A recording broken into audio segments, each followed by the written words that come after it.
الرحیم۔ پیارے بچوں، السلام علیکم۔ میں ہوں آپ کی اردو کی ٹیچر مسز فرید شاہین۔ آج ہم 10ویں کتاب میں سے اپنا نیا سبق پڑھیں گے، رحمت عالم صلی اللہ علیہ وآلہ وسلم۔ جی بچوں، ہم آتے ہیں، سب سے پہلے ہم اس کی پڑھائی مکمل کریں گے، پھر اس کے بعد اس کی مشق کی جانب پڑھیں گے۔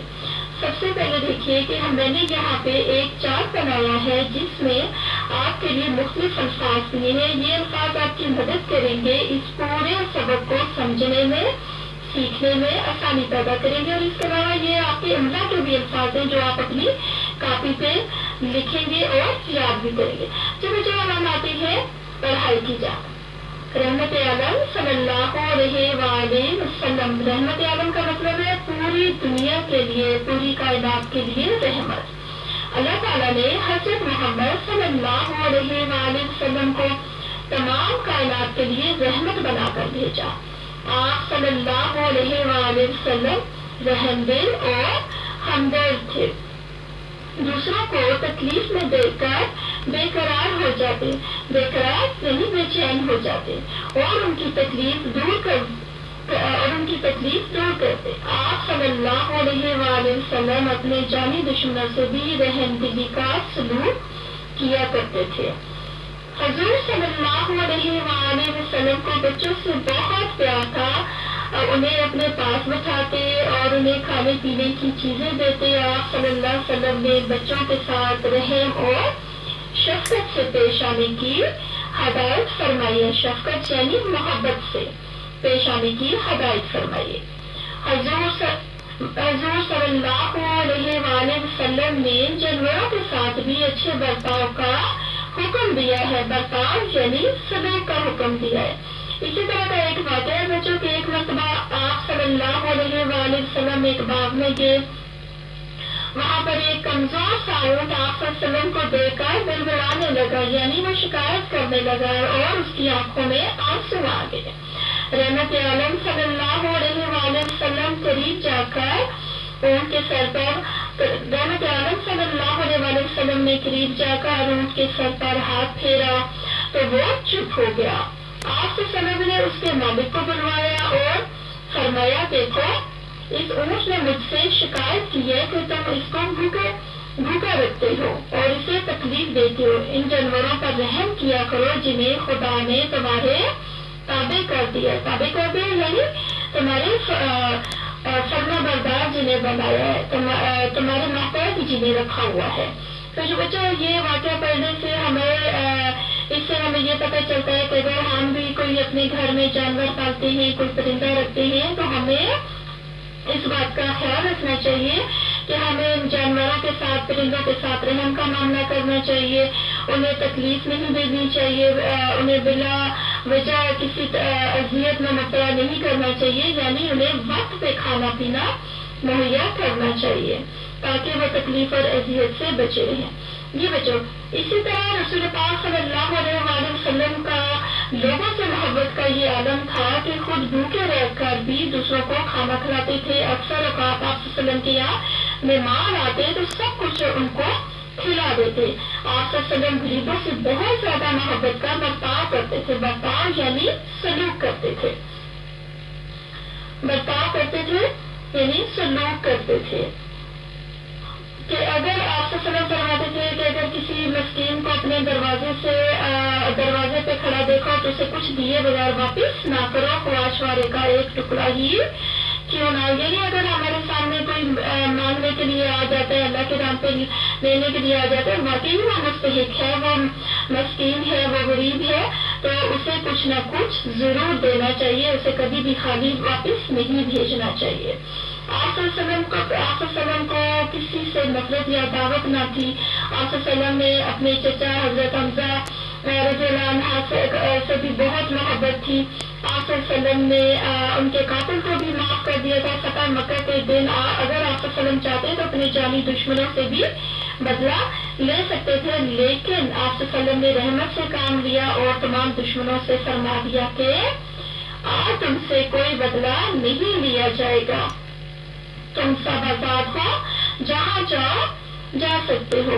تو بچوں ہمیں بھی چاہیے کہ ہم آپ صلی اللہ علیہ وآلہ وسلم کی زندگی سے رہنمائی حاصل کریں اور دوسروں سے اچھا برتاؤ کرے، اچھا سلوک رکھے زندگی کے ہر معاملے میں، چاہے وہ کوئی بھی معاملہ ہو، ہمارے سامنے انسان ہو، جانور ہو، چرند ہو، پرند ہو، یعنی کہیں پہ بھی ہمیں کسی دوسرے، جب بھی کوئی ہمارے ماتحت ہوتا ہے یا کوئی ہمارے سامنے آتا ہے کسی بھی حوالے سے سوالی بن کر، یا کوئی کسی کا کام ہم سے پڑتا ہے، تو ہمیں ایسی صورت میں چاہیے کہ ہمیں ان کے ساتھ رحم دلی اور شفقت کا معاملہ کرنا چاہیے، ان سے اچھا برتاؤ رکھنا چاہیے، تاکہ ہم نبی پاک صلی اللہ علیہ وآلہ وسلم کی بتائی ہوئی باتوں پر بھی عمل کر سکیں۔ جی بچوں، اس کے بعد ہم دیکھ لیتے ہیں اس میں جو اس کی مشق، سب سے پہلے ہم مشکل الفاظ جو پہلے میں نے ساتھ ساتھ بھی بتا دیے تھے ریڈنگ کے دوران، لیکن ایک بار پھر ہم دہرا لیتے ہیں۔ اس میں سب سے پہلا لفظ ہے ہمارے پاس رحمت عالم، تمام دنیا کے لیے رحمت، پھر اس کے بعد ہے شفقت، محبت، تابع، ماتحت یا پھر فرما بردار، تدبیر، ترکیب، چیز۔ اور اس کے بعد سوال ہے بتائیں دوسروں کو تکلیف میں دے کر پیارے نبی صلی اللہ علیہ وسلم کیا کرتے تھے؟ آپ کے خیال میں اونٹ کے مالک کو اس سے کیسا سلوک کرنا چاہیے تھا؟ آپ اپنے گھر آنے والے مہمانوں کا خیال کیسے رکھتے ہیں؟ جی بچوں، یہ اب آپ مجھے بتائیں گے کہ آپ نے یہ تینوں سوال پڑھے اور پھر اس کا جواب آپ ویڈیو بنا کر مجھے دیں گے، ٹھیک ہے؟ پھر اس کے بعد اگلا سوال ہے دیے گئے الفاظ کو اپنے جملوں میں استعمال کریں۔ یہ آلریڈی آپ کے سمے ٹاسک میں جا چکے ہیں، جس میں یہ جملے میں نے بنا کر دیے تھے آپ کو۔ اب آپ نے کرنا یہ ہے کہ نہیں یاد کر کے اور آپ مجھے سنائیں گے۔ جملے ہیں بے قرار، رحم دل، سلوک، شکایت اور تکلیف۔ اس کے بعد سوال ہے لکھے۔ جی بچوں، ان سوالوں کو ہم ایک مرتبہ پھر دوہرا لیتے ہیں کہ وہ بچے جنہوں نے ابھی تک یاد نہیں کیے ہیں ان سوالات کو، وہ اس طریقے سے یاد کر لیں گے کہ پہلا سوال ہے حضور صلی اللہ علیہ وسلم بچوں کے ساتھ کیسا سلوک کرتے تھے؟ اس کا جواب ہے حضور اکرم صلی اللہ علیہ وسلم بچوں سے بہت پیار کرتے تھے، انہیں اپنے پاس بٹھاتے تھے اور انہیں کھانے پینے کی چیزیں دیتے۔ آپ صلی اللہ علیہ وسلم نے بچوں کے ساتھ رحم اور شفقت سے پیش آنے کی ہدایت کی ہے۔ دوسرا سوال ہے فتح مکہ کے موقع پر آپ صلی اللہ علیہ وسلم نے دشمنوں سے بدلہ کیوں نہ لیا؟ اس کا جواب ہے آپ صلی اللہ علیہ وسلم نے رحمت سے کام لیا اور تمام دشمنوں سے فرما دیا کہ آج تم سے کوئی بدلہ نہیں لیا جائے گا، تم سب آزاد ہو، جہاں چاہو جا سکتے ہو۔ اس کے بعد اگلا سوال نمبر 3 ہے آپ کا، حضور صلی اللہ علیہ وسلم نے مسکین کی مدد کرنے کے بارے میں کیا ہدایت فرمائی ہے؟ اس کا جواب ہے آپ صلی اللہ علیہ وسلم فرماتے تھے کہ کسی مسکین کو اپنے دروازے سے کچھ دیے بغیر واپس نہ کرو، خواہ چھوارے کا ایک ٹکڑا ہی کیوں نہ ہو۔ جی، اس کے بعد ہے خالی جگہ۔ سبق کو مد نظر رکھتے ہوئے خالی جگہ پٹ کریں۔ پہلی خالی جگہ ہے اس میں کہ آپ صلی اللہ علیہ وسلم بے حد رحم دل اور داعش سے ہمدرد تھے۔ نمبر 2 پہ حضور صلی اللہ علیہ وسلم بچوں سے بہت داعش کیا کرتے تھے، پیار۔ نمبر 3 حضرت محمد صلی اللہ علیہ وآلہ وسلم کو تمام داعش کے لیے رحمت بنا کر بھیجا گیا، کائنات۔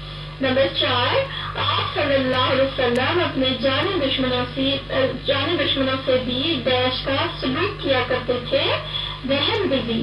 نمبر 5 حضور صلی اللہ علیہ وآلہ وسلم خود بھوکے رہ کر داعش کو کھانا کھلاتے تھے، دوسروں۔ جی بچوں، اس کے بعد حصہ آپ کے گرامر شروع ہو جاتا ہے۔ گرامر میں آپ کے پاس 2 سوال ہے۔ اس وقت پہلا سوال ہے مذکر کے مؤنث لکھیں۔ ہمارے پاس مذکر ہے شیر، شیرنی، بچہ، بچی، اونٹ، اونٹنی، چچا، چچی، ہرن، ہرنی، ماموں، ممانی۔ جی بیٹا، اس کے بعد ہمارے پاس سوال آتا ہے کہ استفہامیہ جملہ کسے کہتے ہیں؟ جب کسی جملے میں کوئی بات یا سوال پوچھا جاتا ہے تو ایسے جملے کو استفہامیہ جملہ کہتے ہیں۔ یعنی جب کسی بھی جملے میں کوئی بات یا سوال پوچھا جائے تو وہ جملہ کیا کہلاتا ہے؟ جی ہاں استفہامیہ جملہ کہلاتا ہے. اور جب کسی بات یا سوال کا جواب ہاں میں دیا جائے تو ایسا جملہ اقراری جملہ کہلاتا ہے. تو ایسا جملہ کیا کہلاتا ہے؟ اقراری جملہ. اقراری جملہ کیا ہوتا ہے؟ جس میں جواب ہاں میں دیا جاتا ہے. اب ہم اس کی کچھ مثالیں دیکھ لیتے ہیں. پہلے نمبر پہ ہم دیکھتے ہیں کہ اس میں استفہامیہ جملہ کیا ہے. اس میں کیا سوال پوچھا گیا ہے؟ استفہامیہ جملہ ہے کیا علی اسکول گیا ہے. اقراری جملے میں اس کا جواب آ جائے گا جی ہاں علی اسکول گیا ہے. پھر اس کے بعد ہے دیے گئے استفہامیہ جملوں کو اقراری جملوں میں تبدیل کرے.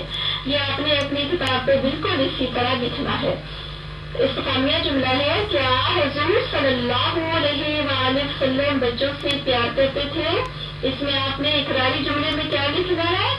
جی ہاں حضور صلی اللہ علیہ وآلہ وسلم بچوں سے پیار کرتے تھے. پھر ہمارے پاس استفہامیہ جملہ ہے کیا آپ صلی اللہ علیہ وآلہ وسلم اپنے دشمنوں کو معاف کر دیتے تھے. تو اس کا اقراری جملہ کیا ہوگا؟ جی ہاں آپ صلی اللہ علیہ وآلہ وسلم اپنے دشمنوں کو معاف کر دیتے تھے. جی بیٹا مجھے امید ہے کہ آپ نے آپ کو مذکر مؤنث استفہامیہ جملے سمجھ آ گئے ہوں گے. اگر پھر بھی کسی کو بچے کو کچھ سمجھ نہیں آتا ہے تو آپ مجھ سے پوچھ سکتے ہیں. جی تو یہ ہے ہمارے سبق کا آخری سوال جس میں آپ نے لکھنا ہے خوشخط میں آپ پورا یہ جملہ لکھیں گے. دوسروں سے اچھا سلوک کریں. یہ خوشخط آپ نے اپنی کتاب پہ ہی لکھنا ہے. پھر اس کے بعد اس میں آخری سوال آپ کے لیے بچے یہ ہے کہ آپ نے اس سبق سے کیا سیکھا. جی ہاں آپ نے پورے سبق سے کیا سیکھا. رحمت عالم صلی اللہ علیہ وآلہ وسلم کا جو عنوان تھا یہ کس شخصیت کے متعلق تھا؟ جی ہاں حضور صلی اللہ علیہ وآلہ وسلم کے بارے میں تھا. ٹھیک ہے اب آپ مجھے خود بتائیں گے کہ آپ نے اس سبق سے کیا سیکھا. ٹھیک ہے بیٹا یہ تھا ہمارا آج کا سبق جو اپنے اختتام کو پہنچا. اللہ حافظ.